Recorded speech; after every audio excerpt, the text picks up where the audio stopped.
ఓ కృష్ణా, ఎందుకు కష్టాలు ఎప్పుడూ నన్నే వెంటాడుతున్నాయి? ఇతరులు సుఖంగా ఉన్నారు, నేను ఏ తప్పు చేశాను? నీ తపనలో నీవు ఒంటరివి కాదు.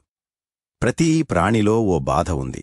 బాధల ద్వారా నేర్చుకున్న ఆత్మనే వేగంగా సత్యానికి చేరుకుంటుంది. భగవద్గీతలో నేను చెప్పాను, సంతోషం, బాధ, చలి, వేడి ఇవన్నీ తాత్కాలికమైనవే. ధైర్యంగా భరించు. నీవు అడుగుతున్నావు, ఎందుకు నేనే కాని నేనడుగుతున్నాను, ఎందుకు నీవు కాదు? నేను నీకు బలాన్నిచ్చాను. నీ బాధ నీ మార్గం, నీ పోరాటమే నీ ఎదుగుదల. ఈ రోజుల్లో విద్యార్థి ఓడతాడు, ఉద్యోగి నిరాకరించబడతాడు, హృదయం తుడిచిపెట్టుకుంటుంది. ప్రతి ఒక్కరికి పరీక్షుంటుంది.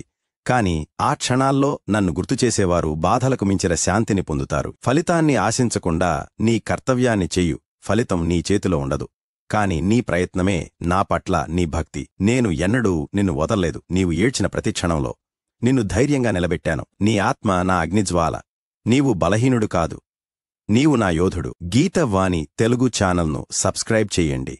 గీత మీ ఆత్మతో మాట్లాడనివ్వండి. ఈ సందేశం మీ మనసుకు తాకితే ఒక లోతైన ఊపిరి తీసుకోండి, కళ్ళును మూసుకోండి, చెప్పండి, కృష్ణా, నాకు మార్గం చూపించు.